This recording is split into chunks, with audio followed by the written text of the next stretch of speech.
Let's just play a little jazz. Come on. For me, the action is just a minute.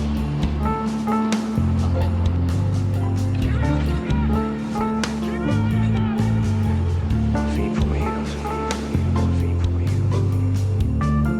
That's why I thought you was cool like that. Cool guy.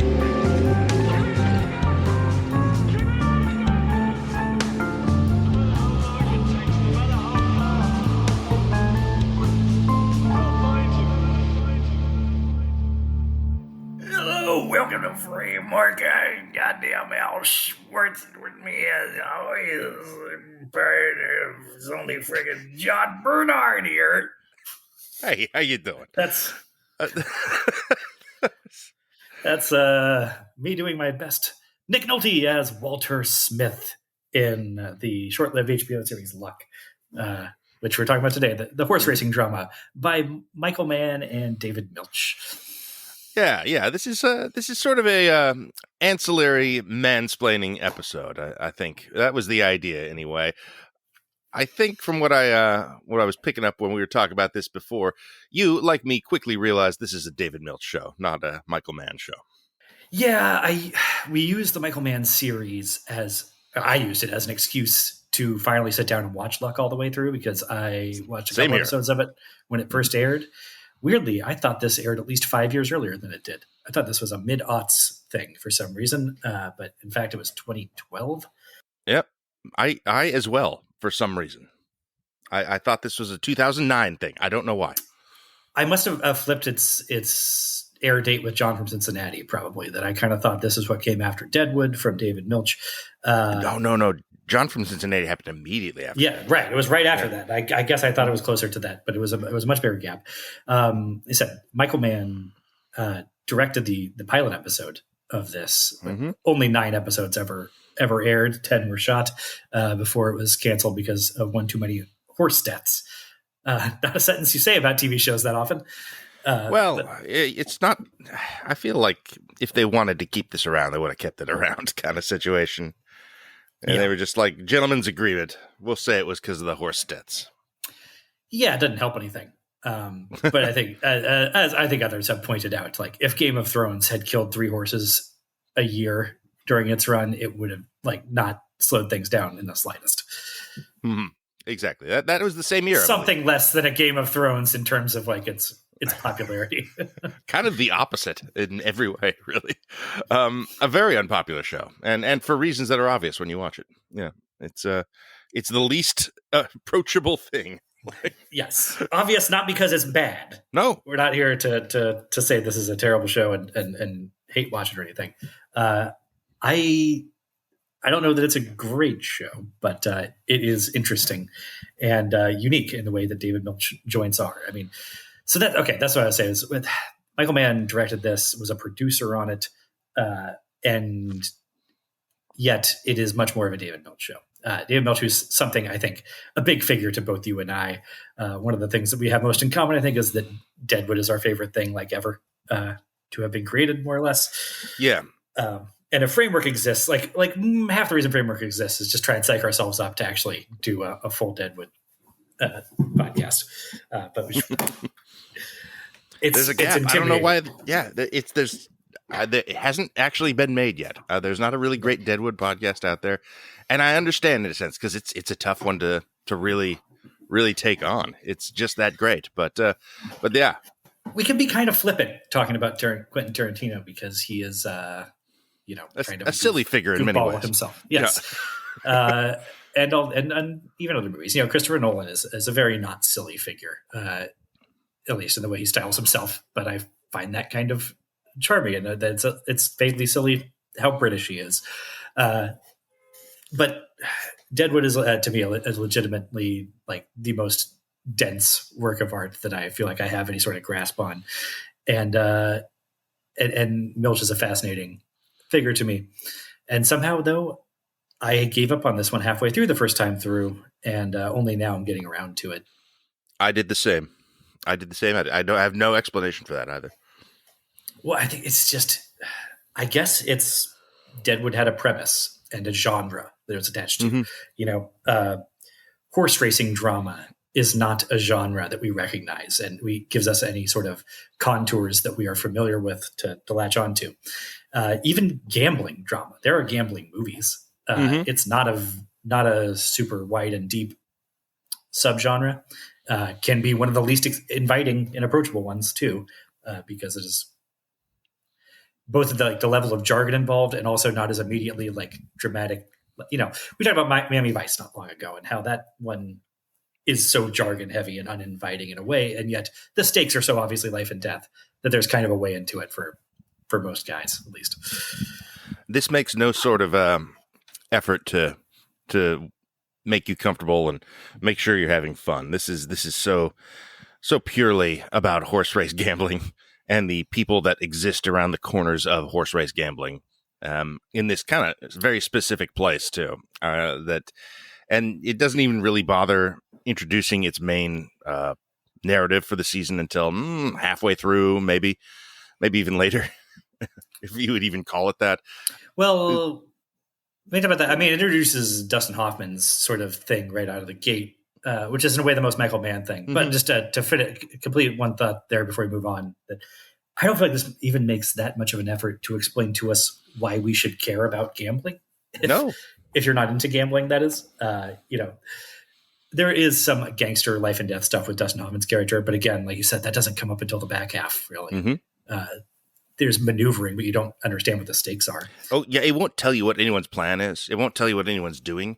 You better hold on if you don't understand horse race gambling jargon, because you're going to be in for a long road. That's probably what turned me off, honestly, is that it really was about halfway through the season. I really began to know what the hell everyone was talking about, which is kind of a Milch phenomenon a lot of the time. You got to get an ear for it. But this has like several different new languages in it, which is like gambling language, horse language for the stables, and then the combination of the two. And then there's some gangster patois as well. And then there's dialects that you have to understand. You have to be able to understand John Ortiz's heavy Peruvian accent that he's doing while talking about horse training jargon. And even that is more discernible than whatever Nick Nolte is doing. Right. Speaking Kentucky English, apparently. But just with this, just the full-blown Nick Nolte raspberry, like, God damn it, I don't know.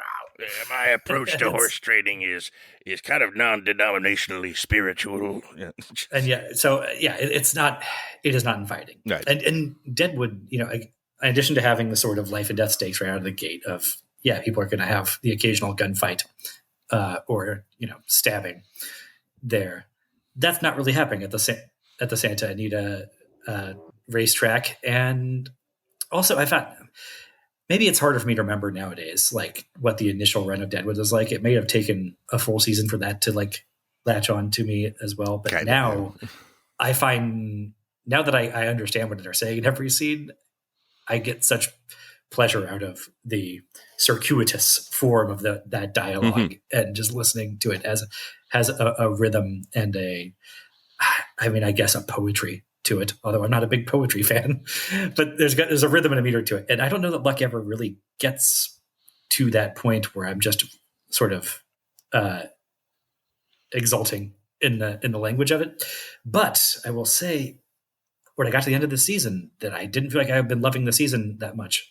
I did find myself hungry for more. I really wanted to see what was coming next for all these fuck ups and Noltes. Yeah, that's the thing. I definitely got into this. Like as it went on, I was really getting pulled in. This was never a chore to watch. I worried it would be. I worried I'd be kind of at arm's length from this. It would be a difficult show. It would be like when an HBO show is not working for you. One of the Treme is the example I usually use, where it is dense and adult and difficult, and there's no immediate stakes, and it really introduces everything in media res, and you kind of have to catch up to it. That's almost a trademark of an era of HBO shows, kind of like mid-aughts to whenever Game of Thrones started. There was about a decade where they couldn't really do a hit. They were doing these dense intellectual shows, and they were kind of trying to. I think that the area you're talking about probably spans from about the end of The Sopranos, or perhaps the end of The Wire, which came like a year later, and and spans until Luck. And I think you can demarcate pretty clearly. This is the end of a certain era of prestige TV, one where HBO was the only game in town for a certain type of like adult dense drama that could attract quote unquote movie stars to the small screen. And after this, you start to get, Netflix in the game, AMC, whoever else, Mad Men and Breaking Bad are out there. And Game of Thrones. Game of Thrones changes HBO too, of course.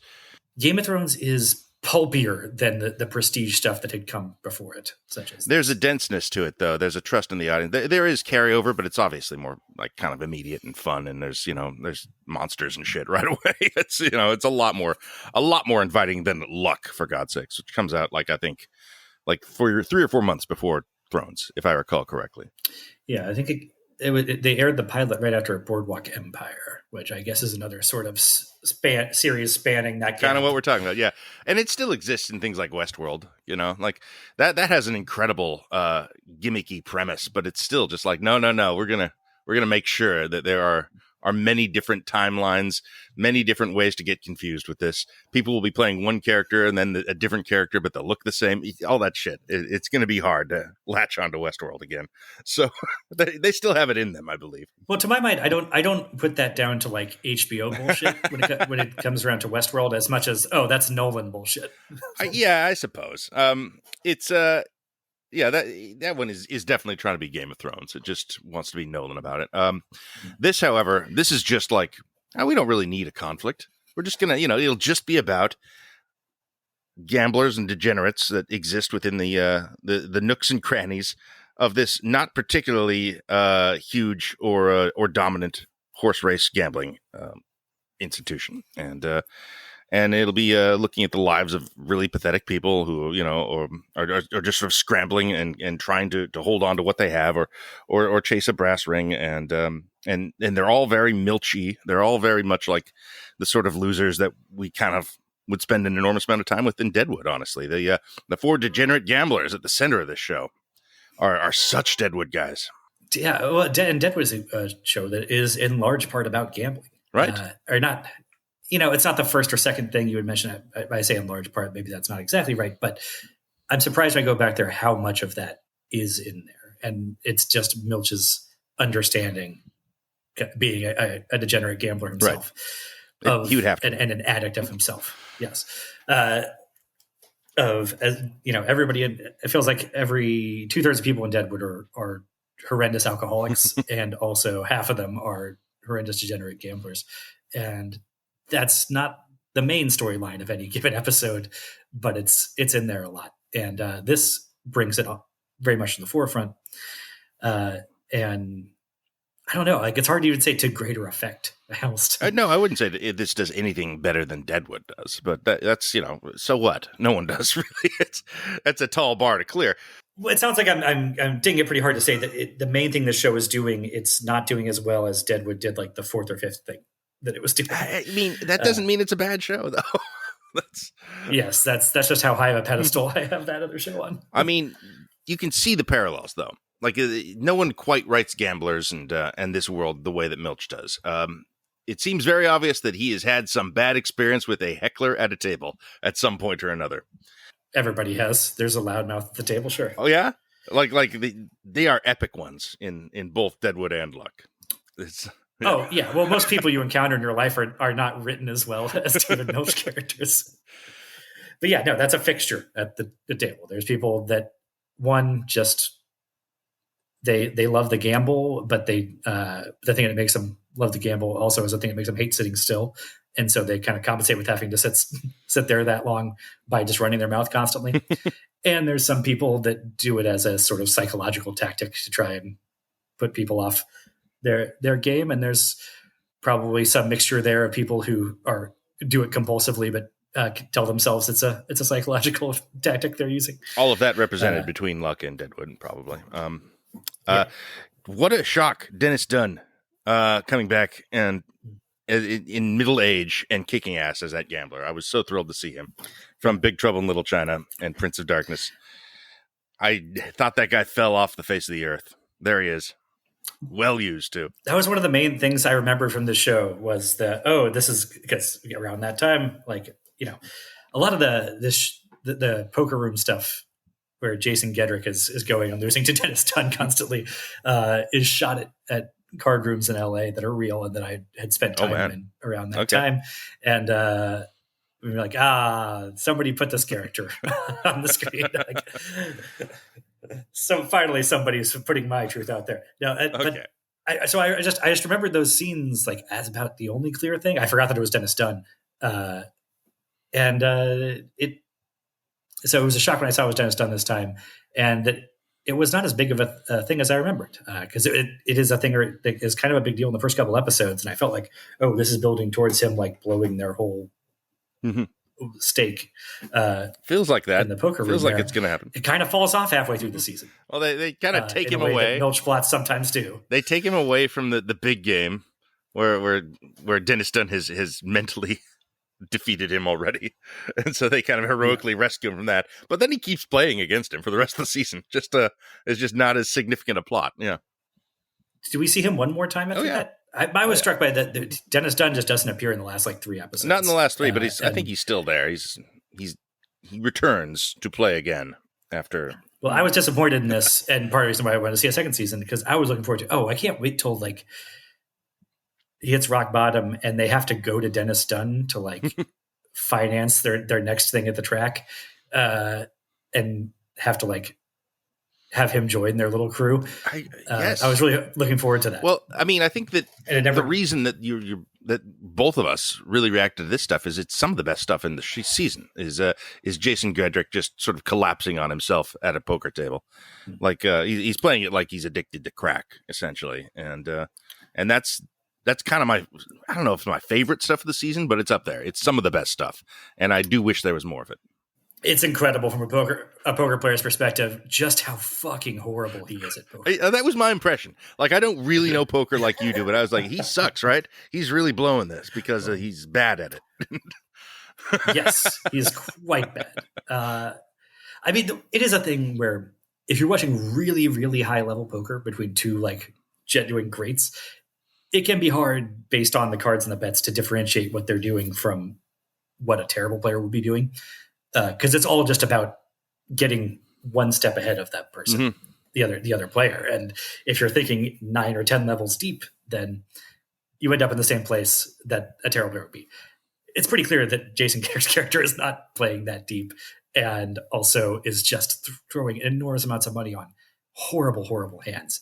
Apparently, he went went into his pocket to put money that was not on the table onto the table in the middle of a hand, which is not allowed. You have to get a special ruling to do, and alarm bells should be going off like crazy if anybody's ever willing to do that. And he was willing to do that with worse than a pair of aces with an ace showing on board, which is just ludicrous. Like as soon as that ace shows up, your kings are screwed. Like, well, he's just not every time, but enough that you just let what you have out there ride. It's incredible. An incredibly bad movie. Well, he's not playing it like he's considering that. He's playing it like he's completely emotionally rattled. Like he's completely stepped out of it, and I know I gotta beat him. Like it's purely it's loser town is what it is. It's just a guy failing, and yeah, it feels like this is setting up a major plot where they are out of money. They won all this money in the first episode, and he's gonna screw them all over. And Kevin Dunn will have his complex about saving Jason Gedrick, and that like you kind of see where it's going to go, and it doesn't go there. It kind of resolves that early on. I think maybe to the show's detriment, but as you say, like more seasons, I'm sure we would see more of this character, more of Dennis Dunn, more of the world of gambling, because it's clearly where something Milch is very interested in. He's also really into horses, though. So, yeah. The thing it reminded me of actually is one of the things that was disappointing about the cancellation of Firefly after one season is always feeling like, they never got to the point where they added Christina Hendricks to the crew officially. It's like, I knew that had to be coming. Sure. I was surprised to be making that connection to Dennis Dunn's character. It's actually a very similar role in a lot of ways. But like I said, but the weird thing about that is you have that crew of the 4 degenerate gamblers that are sort of shaped to be like these, pathetic sad sacks. And yet they win $2.5 million in the first episode of the season and are kind of riding high all the way through the end, where they win another like $500,000. Yeah. I almost lose track of just like, are they actually all quite wealthy? Is like, do they all have an enormous amount of money just tucked away? And they're well, losers throughout for this reasons? season, yes, they Right. are. Mm-hmm. You kind of want to see some of them really hit low. I mean, they seem like they do, though. Now that I reflect back, they're like getting their asses kicked by prostitutes. They all have emotional breakdowns at one point or another. Oh, but the prostitute beatdown is presented as slapstick, and they don't get anything out of him. It's not like they actually make off with all his cash or anything. Right. And like I said, like Dennis Dunn never actually cleans him out entirely. That's which feels a little odd. Like it should be going there, but they would have got there in second season, and they sort of. I think it's established well enough in the finale when Kevin Dunn talks about like what's the long-term plan here. We're like, should we get a big house with 4 hot tubs for all of us? And it's like, well, the plan in the long run, probably we go broke. Because he's like clear-eyed about, well, we're not going to stop gambling just because we're way, way up. Yeah. And we're not going to win all the time. And I think that is, something, I don't know if spiritual is the right word for it, but the philosophical underpinning of gambling that Milch sees is that, in the longer timeline, we all go bust eventually. And it's just about how do we feel alive in the moments while we're here. Well, that's why these characters are, I think, the best part of the show. I mean, I like the Hoffman, Dennis Farina stuff. I enjoy that. The horse race stuff, the horses have their own quality, and I like Nolte and a lot of the performances there. But I think my favorite stuff is the degenerate gamblers, and I think that it's Milch's too. I like he really, really seems into those. Oh, definitely is.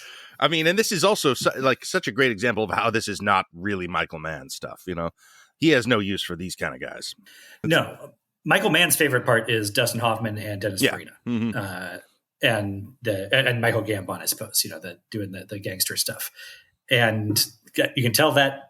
By the way, one of the few things that identifies this as a Michael Mann joint is that it opens with Dustin Hoffman coming out of prison with a plan that he has refined and dedicated himself to while in prison, because that is right. That is like it's like being bar mitzvah in man world. It's the only way that you become a full man with 2 ends is go to prison, harden yourself mentally and to a lesser extent physically, and then come out with your vision board for pursuing exactly what you want out of life before the hail of bullets gets to you. He gets to. Well, I don't know. The romance with Joan Allen, such as it is considerably slow played for relative to other man romances, but it feels of a kinship. I mean, it feels like a decision has been made that he's ready to welcome love into his life again. in a movie, it happened fast. I mean. Yeah. Oh, by man standards, it's incredibly slow paced. But it is like in that he doesn't make the decision to fall in love with her until it seems like the night after he met her. Right. It's not while he's still in the room, like in the first 30 seconds of looking at her. First, he's got to have a monologue about how he gave up sex years ago, which is a very Milch thing. That's a Milch quirk. I believe probably 2 different characters in Deadwood talk about that explicitly at some point, like Cotton Stapleton and George Hurst off the top of my head. Cy Tolliver's got it. Yep. Maybe, but I don't know. He's still talking so much about prostitution. He's got a foot in the pool. Yeah, so, but but he does have a monologue about giving up sex. Yeah, sure. Right, or just becoming disinterested in it. Right, and the sort of the Dennis Farina as the devoted footman to the the philosophical mastermind that is a very Dan Doherty and Alice Warrington relationship. I do love that though. That's good stuff. It's fun to see them doing those scenes together. It's fun to see Farina kind of get to rip a little bit, especially in the later episodes. Would have really liked to see more of these guys. Oh, it's great. It's great, Farina. Yeah. Mm-hmm. Yeah. Well, so maybe talk about in terms of who we like. So we know Milch is all about the quartet of gamblers. Yeah. And Mann is I am about too. Yeah. Chester Ace Bernstein and Gus there. But Okay. Who I don't like. Okay. I don't like. I was disappointed to not really like Richard Kine's character, who's a Yeah, you terrific didn't character like actor. Richard Kine's character? Not really, and I really didn't like the like Cajun guy jockey. No, I didn't. Anytime they were talking, I'm like so bored out of my mind. Mhm. And I could have cut all the jockey stuff. I'll be honest. Yeah. I don't care about it. Well, I don't really. I really just like the older jockey guy. You're not supposed to like him, right? I don't know. Is he supposed to be an outright villain? I felt like he was No. introduced as a very sympathetic character. And by the second half of the season, I was like, fuck this guy. Mm-hmm. And maybe that's just because he's standing in the way of Carrie Condon, who was just Right. like sweetness personified in the show. And she's really charming. I don't really like Nick Nolte that much as this goes on because I'm like, why aren't you being nicer to Carrie Condon? God damn it. I agree with that. Why are you giving up the old jockey, the junkie jockey, the thing that should be the shot that should be hers? I mean, that's just long-term storytelling for a television show, I assume. But yeah, like obviously Carrie Condon is the good character in the jockey plot lines.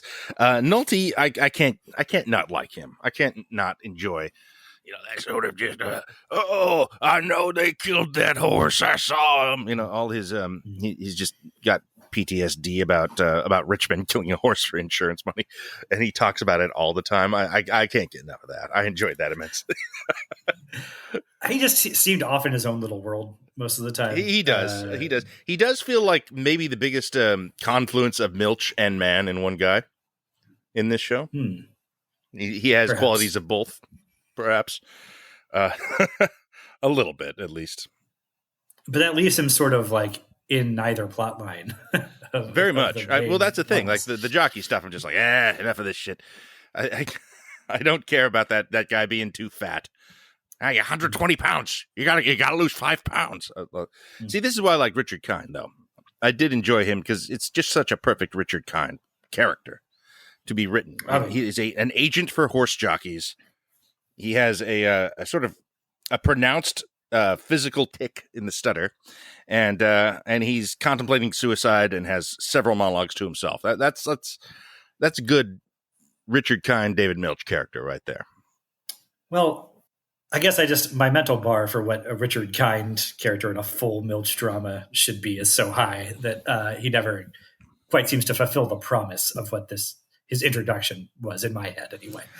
You're not wrong. And he has to spend all his time with the jockeys, which is not the most interesting part, as you pointed out. Mm-hmm. I mean, Ortiz is hanging out with the horses, and he's pretty great. Is Escalante? Well, yeah, but Ortiz is moving from circle to circle. He's interacting with Farina and the gamblers and Hoffman. And John Ortiz is, so that's our question. How do you feel about Turo Escalante in this show?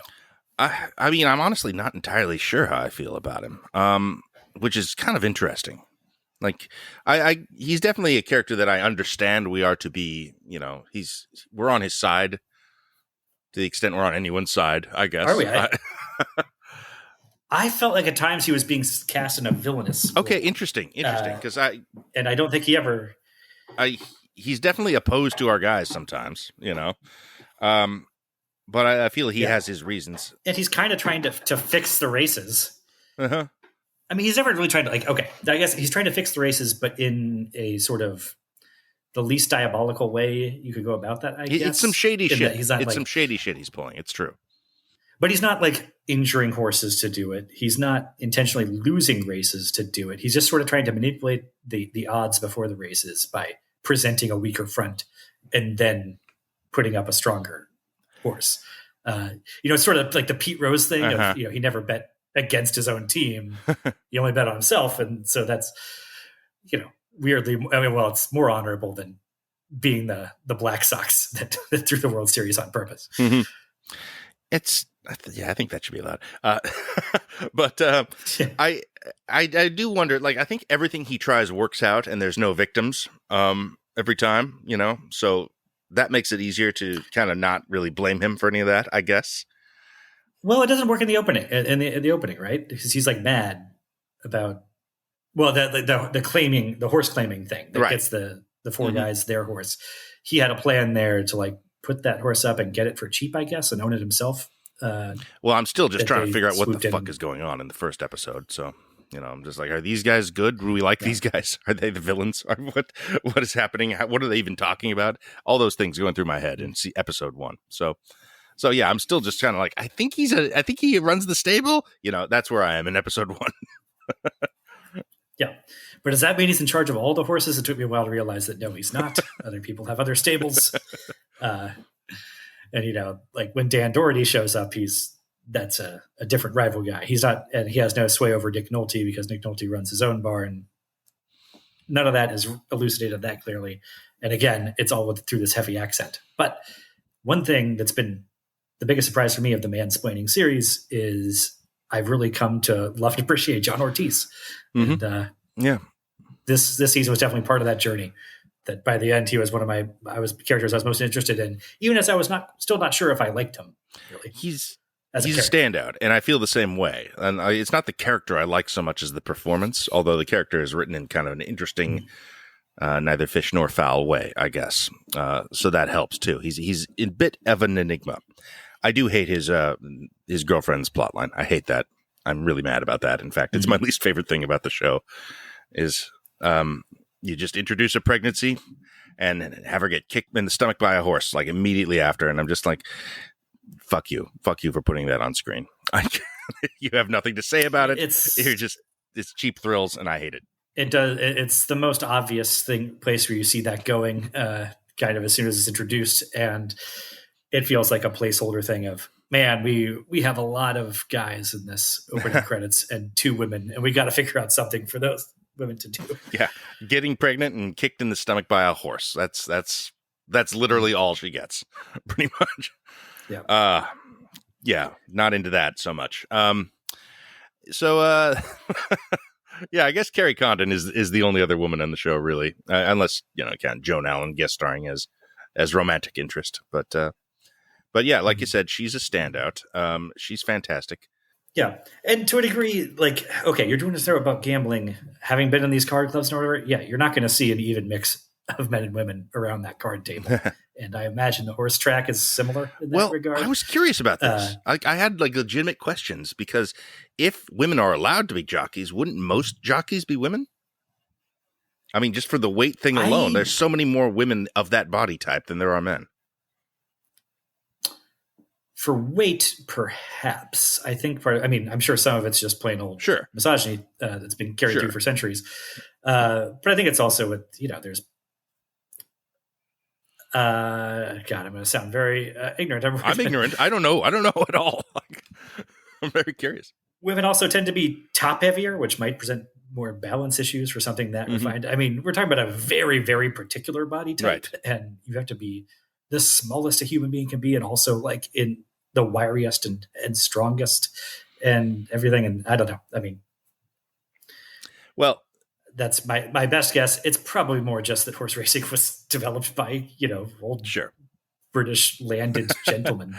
I would say that 95% about what I know about horse racing, I learned in the last week from watching Luck. So, so I've never been to a horse race, never gambled on horsies.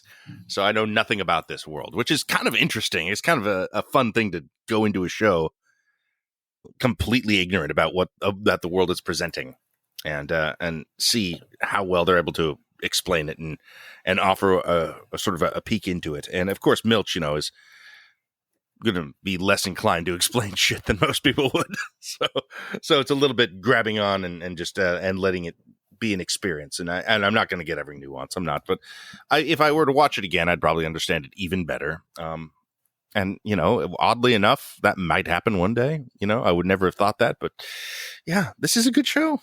It is a good show, and it does show me this world in a way that I'm interested in learning more, and not just about the characters, but about how it all works. So that's probably what the show really wants more than anything is to be about the experience of the horse race gambling. Yeah, that's the thing. For as much time as I've spent in casinos, I have not spent much time at horse tracks, and I still don't. When they're doing the rundowns of their bets, I don't even like the pick six thing at the beginning. Latin, yeah. Even Latin, I feel like I have some basis in. But no, I'm totally at sea. But I mean, I guess in any given race, you know which horse they're rooting for. That's what it comes down to. They make that clear to you. Mm-hmm. Well, let's talk about the races. They're pretty good every time. They're pretty thrilling. Yeah. And I think for me, the reason is because every single one of them is shot like the horses could explode at any moment. Like they are, it seems so fucking dangerous and so scary out there. Yeah. And part of that, okay, that I don't know how much of this is knowing like how the show ended in real life, behind the scenes. That's part of it. Mm-hmm. Yeah. The opening, the pilot episode has a horse break its leg in the big race sequence. And that leg break was very traumatic for me. Horrifying. Yes. Yeah. And so every time they're doing a race sequence after that and they're on like slow motion, I am like kind of cringing away from the screen, like just waiting for the music to drop out and there to be a snapping sound effect. Like there was one time I was literally holding my hand up to cover the bottom of the screen so I didn't have to look at the horse's legs moving because I was just like, I felt like it would be coming. And it wasn't. Every slow motion shot of the legs, every single time, I'm just like, yeah. And because it's this, it's this 800-pound torso just running, top speed on these spindly little legs, Yes. that's sort of the whole thing. I know, but like it's terrible to look at, in my opinion. It's just awful. Well, 800-pound torso with 116 pounds of jockey, or in some shameful cases, 118 pounds. I have no idea what a horse torso weighs either. I think a horse weight. No, I think that's about roughly right. I think they're 1,000 pounds is a horse weight. Looks right. Yeah. Mm-hmm. But like the music as well. Like it's not exciting music. It is portentous music. It is, and all the slow mo just and it draws your attention to their legs. It knows what it's doing. I swear to God. It is. It's stressful every time, and I don't care who wins usually. I mean, you can almost see eventually you kind of get into a rhythm where you're like, well, I figure our guys are going to win. It kind of seems they always do, at least in this season. There's no big losses that happen. Not at the track, at the card table is one thing. But well, for all that, I think they do a great job in the finale. It comes down to we have our guys on one side and Nolte, our guys, the Escalante and the four gamblers, they have their money riding on Hoffman's horse and Farina's. And then there's Nolte and junkie jockey guy on the other side. And I guess when I lay it out like that, the more of the characters are lined up on one side. But they had built up so much around the Nolte thing. I thought it was equally likely that Nolte's horse would win. Well, I mean, I think they're going to get Kerry Condon back on that horse in a hypothetical second season, one imagines. Although, probably because of that guy's pill addiction, another thing they've set up. So either way, Nolte needs to be taken down a peg for not liking Kerry Condon. That's why I thought it would go the way it did go. But beyond that, like, I don't know. I'm actually probably misspeaking here. There is tension over who's going to win, just because these scenes are all like uniformly really well shot, in ways beyond just being terrified of splintering horse legs. Like they are. You get the excitement of it, and it is good, and it's fun at the end, and there is an element of just sort of, you get that sort of vicarious thing that you always see in horse racing movies, or whenever it's presented, where everyone's just standing up, it's like, oh my god, and everyone, the right horse crosses the line.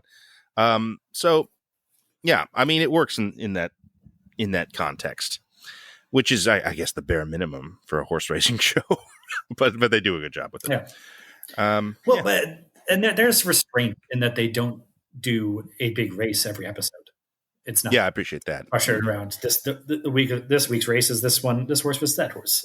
There's probably like 3 big racing sequences in this season, sort of like pilot episode, mid-season, finale. It's kind of, I mean, you would think that like most shows would have to like find a structure based around a race or something like that. But not a Milch show. No, whatever the deal is, he's just like, no, we can do this as audience unfriendly as possible and get away with it. Yeah, he seems to be more like less about structure. He talks a lot about organizing principles, but that is different than TV structure, episodic structure. because there's not, like in Deadwood, you'll get a big meeting of the town fathers with the Peaches once a season, and that's always a highlight. But it's not going to be the same episode every season. It's not going to be something we do every other week, or even it's kind of stretched out. I don't know. He certainly has scenes and tableaus he likes to go back to. Going back to Hoffman and Farina, talking each other to sleep in their hotel room at night is this sweet sort of tableau that they come back to. You can tell that, it's not that different from Swearingen up in his office, and it's getting to his bedroom where he'll do his monologuing to his various prostitutes. But yeah, that's also not in every episode and has to end with that type of thing. So Hoffman and Farina. Hoffman is, as you say, kind of the Al Swearingen of this show, I guess you'd say. And he's definitely good in it. He is not hitting at the level of Al Swearingen, obviously. No, nobody does that. James Gandolfini does. It can be done. Okay. Whomst has done so since 2010. Well, he's not even hitting at Nucky Thompson levels, though. Okay. He's maybe I don't know. I guess Charles Dance for a season or two in Game of Thrones was kind of sure way up there, but I don't know. Even that. But what is it? What is it that holds Ace Rothstein? Is that is the character, right? Yes. Ace, is it the same fucking character name in Casino? I think it is. No, sorry. It's Ace Rothstein in Casino. It's Ace Bernstein here. Okay. All right. Chester Bernstein. Why is that character not one of the great anti-hero television guys? I mean, is it the mise-en-scene of the horse race around him? I don't think so. I don't want to say it's a negative of the show because he's quite good. His scenes are good, but I don't know. I'm never as excited to cut to Ace and Farina as I should be. I feel like, even though they are good, and Farina in particular is a lot of fun, but I don't know. There's something missing here. Well, comparing him to he's a character who's somewhat middled, and comparing him to say you're Tony Soprano or you're Al Swearingen. A losing game, sure. Mm-hmm. Yeah, of course. Nobody's going to fare well on this spectrum, but he's not as conflicted and sort of emotionally torn up as Tony Soprano, which makes him more unpredictable and interesting to watch scene by scene. And he is not as fully plugged into the setting as Al Swearingen is. Part of the reason why Al Swearingen, I think,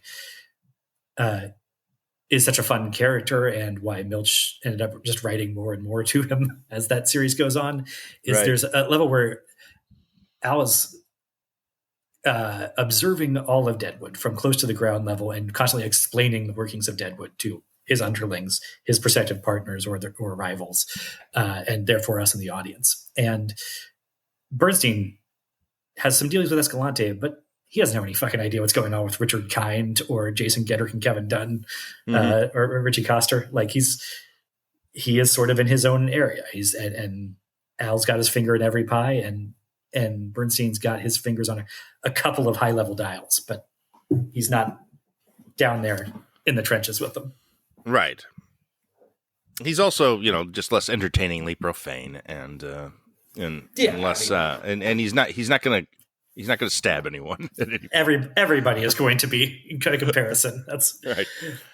And I think it kind of to Milch's credit that he didn't try and just create another Al Swearingen. He kind of, sure. I think he understood there was some lightning in a bottle there. And if you try and ape that too directly, it's going to just, I would maybe a little bit of a Nucky Thompson scenario. Well, maybe, but I like Nucky more than Ace. I mean, I think that there's something to be said about knowing what works and and leaning on it. Hoffman is he allows himself the Farina relationship, as I think is. I do like that very much. It's my favorite thing about Ace. Yeah. Hoffman wants to do that though. I feel like Hoffman is ready to go here, and obviously he's on the wavelength of the show. But there's I think a more more active gangstery version of this character that maybe ignites a little bit more, and this show gets a few more people watching it, and maybe there's a second season if Ace Rothstein hits a little harder, clicks a little more in a conventional way. Let's say, just make it a little more user friendly. Well, I think that's the other way that the character is middled, though, which is between Michael Mann and David Milch archetypes. And okay, yeah, he is in the Michael Mann mold in a certain way because he's got that drive and the master plan that he concocted in prison and the focus on it. But he's not, he's elderly. Even as Mann has aged, he hasn't done a lot of elderly protagonists. His guys tend to be pretty two-fisted, even to the point where that stops making a lot of sense in, say, Black Hat. You're still going to have that element to it. And because it's sort of episodic TV, or not episodic TV, it's serialized TV. His plan has to be a slower burn, so he can't really be in there mixing it up as much as Michael Mann protagonists want to be.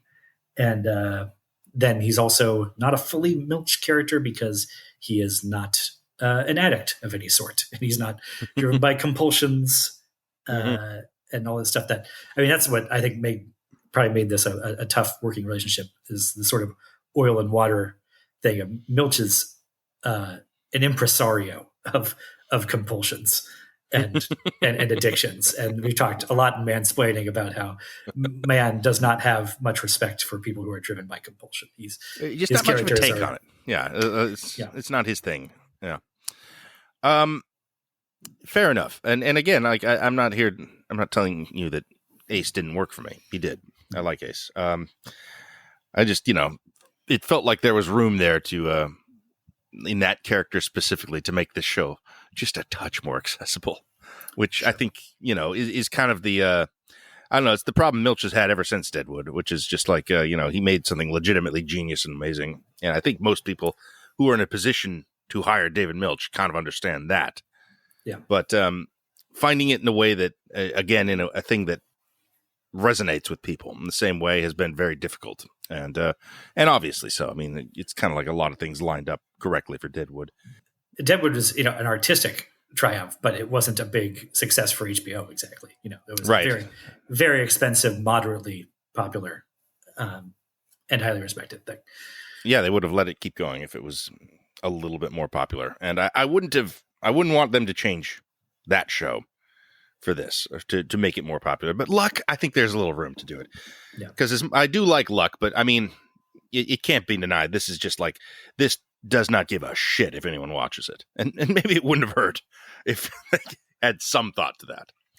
Well, maybe that is, and I wonder how much of that is Milch's just, weirdness as a person and a creator, that right. Yeah. When he can bring an audience to that, it's great, but it's not the easiest thing to do.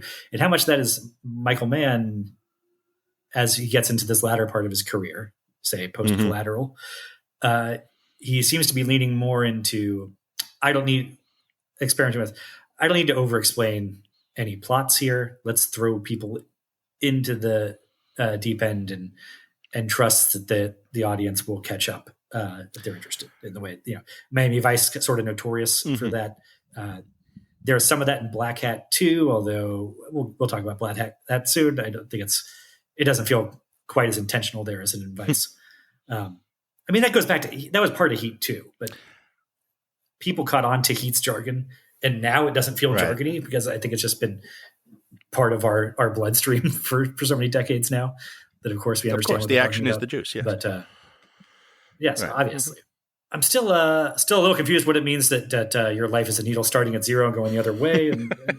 But De Niro says it with such conviction that that's like 3 lines in Heat that are still a little hard to parse. It's not every other line of dialogue the way it is here. Right. I think maybe there's something that is in common with Milch and Mann at this point. I mean, this is like after Public Enemies has been out for a little while at this point. It's probably the closest Michael Mann's come to a sort of a creative failure, I would say. It was a fairly successful movie, but like it's kind of, I think you get the sense it's a film he cares less about than others. It's one of the only ones without a director's cut, and one of the ones most in need of a director's cut. No one much loves the film. maybe that's when he stops like even giving a shit if you like his movie or not. You know, it kind of feels like he's kind of done.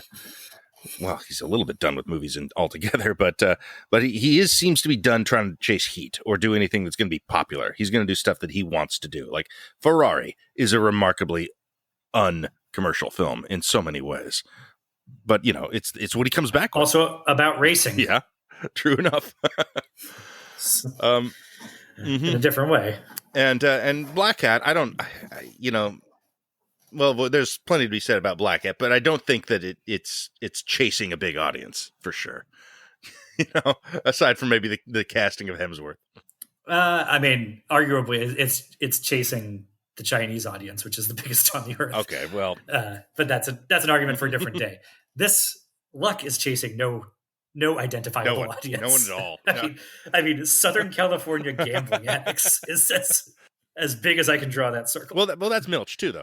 And even then, it would help if they're into horse gambling specifically, and not betting on baseball or playing. I'm shocked that this got made, to be honest. Even with the name and the talent involved, I'm just like what HBO? I mean, it would have to be from that period we were talking about. It would have to be like, yeah, well, it's about a horse race gambling, and it takes place in a low rent racetrack in California.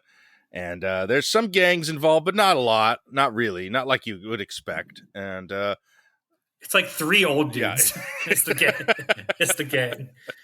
Three guys in their 60s and 70s threatening each other. But mostly it's about it's about the guys who work in the stables. And it's about the degenerate gamblers who are addicted to gambling.